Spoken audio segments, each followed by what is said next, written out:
നമസ്കാരം. Raf talk ഫുട്ബോളിലേക്ക് ഏവർക്കും സ്വാഗതം. FC ബാഴ്സലോണയുടെ ജോയിൻ ഗ്യാമ്പർ ട്രോഫി വിജയത്തിന് ശേഷം അവരുടെ പ്രസിഡന്റ് ജോൻ ലാപ്പോട്ട മാധ്യമങ്ങളെ കണ്ടു, കുറേ കാര്യങ്ങൾ സംസാരിച്ചു. അക്കൂട്ടത്തിലാണ് ബാലൻഡിയോറിനെ കുറിച്ചൊരു ചോദ്യം അദ്ദേഹത്തിന് നേരെ വന്നത്. അദ്ദേഹം പറയുന്ന മറുപടി, ഇത്തവണത്തെ ബാലൻഡിയോർ ഒരു ബാഴ്സ താരത്തിന് കൊടുക്കണം. ഞങ്ങളുടെ 4 പേർക്ക് നോമിനേഷൻ ഉണ്ട്. അപ്പോൾ മികച്ച പ്രകടനം നടത്തിയവരാണ് അവർ. അതിലൊരാൾക്ക് ഇത്തവണ ബാലൻഡിയോർ കൊടുക്കണം. യമാലിനെയാണ് അദ്ദേഹം കൂടുതൽ എടുത്തു പറയുന്നത്. എന്തായാലും അദ്ദേഹം പറഞ്ഞ വാക്കുകളിലേക്ക് പോകും. അദ്ദേഹം പറയുന്നു, ഞാൻ വിചാരിക്കുന്നു ഇത്തവണത്തെ ബാലൻഡിയോർ ഒരു ബാഴ്സ താരത്തിന് കൊടുക്കണമെന്നാണ്. ഞങ്ങൾക്ക് 4 നോമിനീസ് ഉണ്ട്. ലാമിൻ ഒരു ജീനിയസ് ആണ്.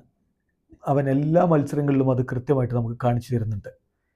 അത് ബാലൻഡിയോർ വിന്നേഴ്സിന് മാത്രമുള്ള ചില ക്വാളിറ്റീസ് അവനുണ്ട്. ട്രെയിനിങ്ങിൽ അവൻ അത് കൃത്യമായിട്ട് കാണിക്കുന്നു. ട്രെയിനിങ്ങിൽ അവൻ എല്ലാ ദിവസവും ചെയ്യുന്നത് പിന്നെ കളിക്കളത്തിലിറങ്ങി വീണ്ടും അവൻ ചെയ്യുകയാണ്. അപ്പോൾ ഞാൻ പ്രതീക്ഷിക്കുന്നത് ഇത്തവണത്തെ ബാലൻഡിയോർ ബാഴ്സയ്ക്ക് ലഭിക്കുമെന്ന് തന്നെയാണ്.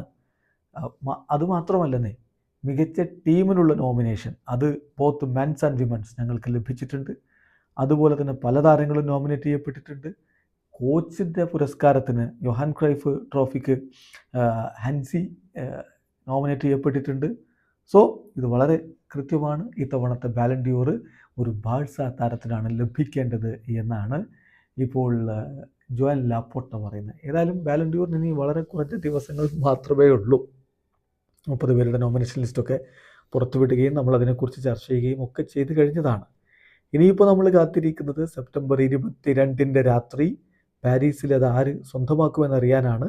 ലാമിൻ യമാലിന് നന്നായിട്ട് സാധ്യത കൽപ്പിക്കുന്നവർ ഏറെ ഉണ്ടെങ്കിലും ഒസ്മാൻ ഡെമ്പലെയാണ് അധികം പേരും ഫേവറേറ്റ് ആയിട്ട് കാണുന്നത്. കാത്തിരിക്കാം ഇത്തവണ ആര് ബാലൻഡിയോർ നേടുമെന്നറിയാൻ വേണ്ടി. വീഡിയോ അവസാനിക്കുന്നു. ഫുട്ബോൾ ലോകത്തെ കൂടുതൽ വിശേഷങ്ങളുമായി റാഫ് ടോക്സ് വീണ്ടും എത്താം.